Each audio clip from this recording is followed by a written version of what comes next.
Good evening, ladies and gentlemen. Happy Islam New Year. Welcome to the English news from Djibouti channels. Here are the top stories of our editions. Shared by the President of the Republic today at the Presidential Palace, ministerial meeting ratified several more drafts. Uncontinental suicide attack on Holland district administrations in Mogadishu, capital of Somalia. Welcome if you join us on Djibouti televisions. On the occasion of the New Year's Day 1440 of the Hijra, the head of state, Mr. Ismail Omar Guelleh, sent his best wishes of happiness, prosperity and peace to all the people of Djibouti, to his guests and to the Muslims and non-Muslims community. In his message, Mr. Guelleh wishes to see peace prevail over all conflict in the world for a better future of Muslim and non-Muslim communities. For the New Year of 1440 of the Hijra is celebrated tonight by the Muslim community of the whole world. For more details, let's follow the report of Hinda. والعطاين عظما ولنفس والهواء حكما ألف صلاة والسلام على رسول يا سيدي. The rest of the Muslim world, Jewishians celebrated tomorrow, Tuesday, September 11, 2018, on the occasion of Muslim New Year 1440 Hijra. The Prophet's migration is a historical and memorial event of great importance to Muslims. The migration of the Prophet Muhammad bin Abdullah, peace be upon him, from Mecca to the city of Medina is of a great importance to Muslims in general, who number more than 1,300,000,000 people. This event completely changed the course of Islamic history and separated two completely different periods from the area of Da'wah al-Islam. After approximately 2 weeks of difficult travel, the Prophet, peace be and pleasing of Allah upon him, and his friend Abu Bakr al-Siddiq arrived at the city of Medina. They traveled more than 400 kilometers. Fatwa Chief of High Committee Sheikh Abdul Rahman Shamsuddin emphasized the concrete importance of this pleased journey of the Prophet Muhammad bin Abdullah, peace be upon him. In this context, he affirmed that the migration of the Prophet, peace be upon him, is a very important step in the history of Islam, as Muslims went from the area of torture to the hands of infidel at the time of the founder of the Muslim state. This opportunity also brings a lot of lessons, especially for Muslims, to know the importance of a good trust in God, and that patience and uncertainty is the way to victory and empowerment. In interrogation given to the national channel, the citizen took this opportunity to address its congratulations to the President of the Republic, the government, and all the people of Djibouti and the Islamic Ummah. The Prophet's immigration was put to the beginning of the Hijra calendar by order of the second Khalifa Umar bin Abdullah after consultation with the rest of the Prophet's companion. The great Prophet and his friend Abu Bakr were warmly received by the people of Medina, who were waiting for him impatiently, according to Sheikh Abdul Rahman Shamsuddin.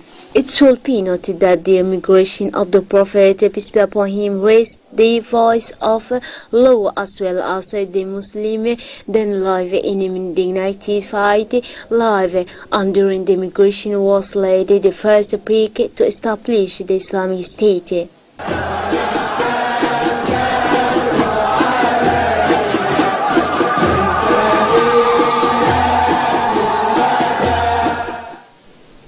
Shared by the President of the Republic, held today at the Presidential Palace, ministerial meeting ratified several more draft bills. For more details, let's follow this report. Bismillah ar-Rahman ar-Rahim. Sous la présidence du chef de l'État, son Excellence M. Ismail Omar Guelleh, 9 questions were discussed and approved during the 90th meeting of the Council of Ministers. The first question concerned a bill approving the financial accounts of the ONEAD for the financial year 2016. The financial accounts of the ONEAD stopped at 155,288,678 Djibouti francs.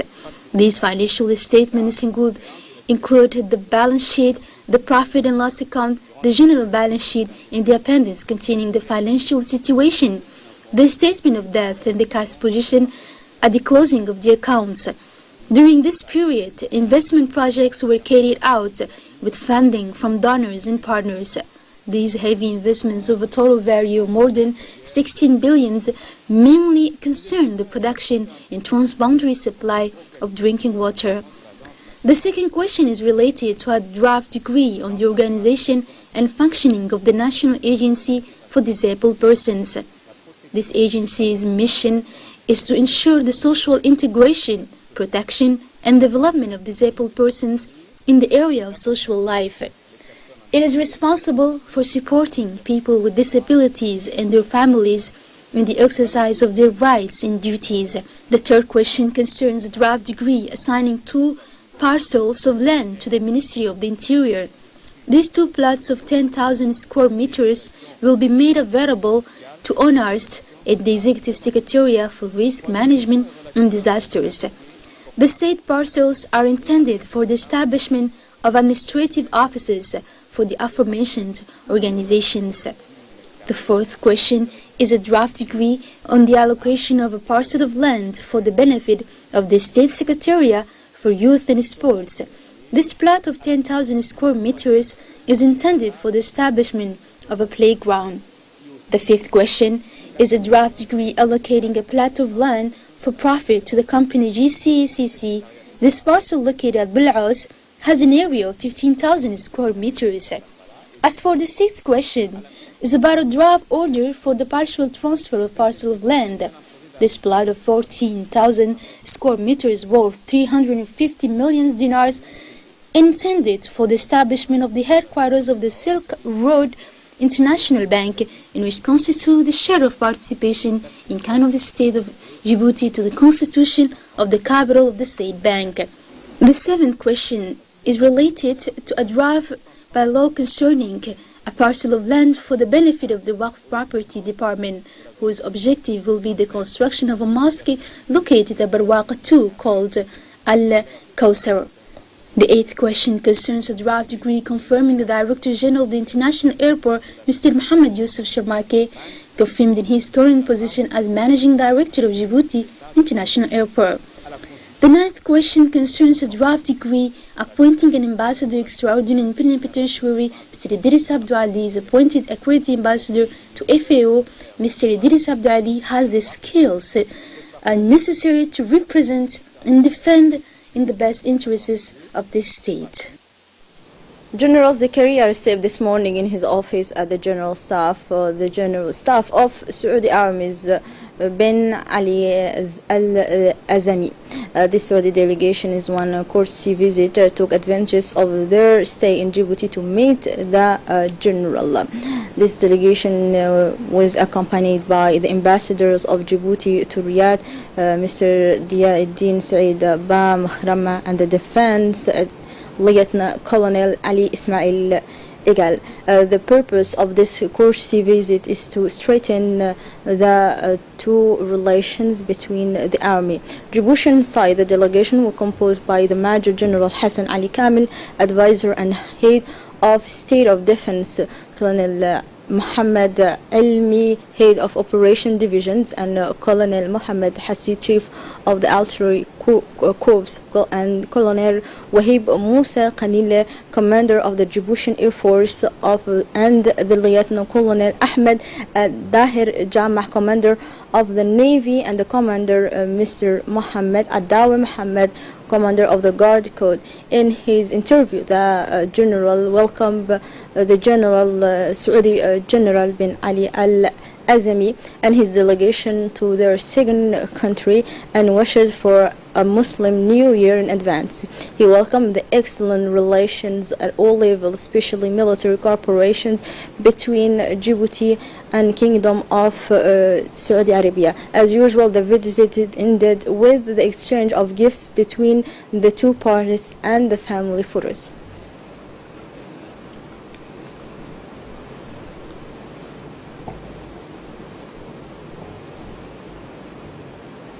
The International School of Africa opened this morning its doors to welcome students for the academic year 2018-2019 after the summer holidays. The number of students returning to school is estimated at 107 students in 17 different nationalities, according to the official of this school. On the first day of the new school year, administrator and teachers received the students who were accompanied by their parents with a great hospitality. Several measures were taken by the management of the education building to straighten the level of students, but also to ensure the success of the New Year school. It should be noted that this establishment, which was inaugurated in 2006 to offer students excellent educational services in which students learn Arabic and English as well as French. It's with sadness and sorrow that we learn of the death that occurred yesterday afternoon in Turkey by the late Osman Saad Said, Director General of the Djiboutian Meteorological Agency of Djibouti. The deceased, born on November 15, 1957, left behind him a widow and 6 children. For his part, very moved by the death of the Director of the Meteorology Agency, Fire Osman Saad Said, the Transport Minister, Mr. Mohammed Abdul Qadir Musa Hilim addressed his most sadness condolences to the family of deceased Fire Osman Saad. Inna lillah wa inna ilayhi raji'un. And now let's move to the continental news. According to the Aman ambulance company, at least 6 people have died and 16 wounded in a suicide attack on Hodan District Administration building in Mogadishu, capital of Somalia. The Prime Minister and the other minister present at the ceremony at the National Theatre came out and skated from this attack perpetrated by a young woman. The two they are two key figures in Somali's supporting wall. Somali's president of the Olympic Committee Aden Yabaro and Somali Football Federation President Sayyid Muhammad Noor witnessed the same. The attack was committed during an official ceremony held at the National Theatre in Mogadishu, which had just reopened last month after being closed for 20 years due to the civil war. Somali President Sharif Shah Ahmad and Prime Minister Abdulwali Muhammad Ali presided over the reopening ceremony of the National Theatre on March 19 as a sample of the reconstruction of Mogadishu, which Islamist Shabab abandoned in last August. The Islamist militia has since led a series of attacks in Somali capital, claiming to want to demonstrate that its capability were not determined by this military withdrawal.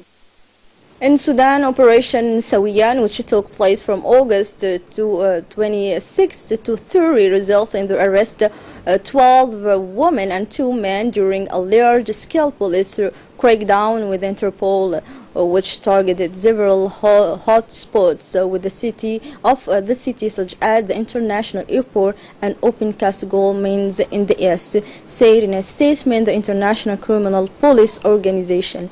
Those arrested are suspected of belonging to criminal groups that make illegal immigration, child labor and forced begging their trade. The diversity of nationality among those rescued shows how much trafficking in human beings and human trafficking is a truly transnational problem which requires a coordinated international responses, said the Interpol Executive Director of Police Services quoted in the text. Many of the network's minor victims have been discovered in illegally means gold mine working under extreme conditions. For this news, we arrived at the end of this English edition's news from Djibouti channels. We say again Happy Islam New Year and thank you for watching us. Goodbye.